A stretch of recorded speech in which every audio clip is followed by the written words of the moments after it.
Всем привет, дорогие друзья!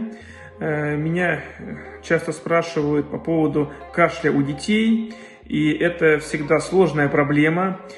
Чаще всего кашель связан с стеканием слизи по задней стенке глотки, и тогда необходимо лечить нос и носоглотку с использованием различных средств ирригационной терапии, то есть промывание носа, введение лекарств, которые уменьшают воспаление, использование топических местных глюкокортикостероидов.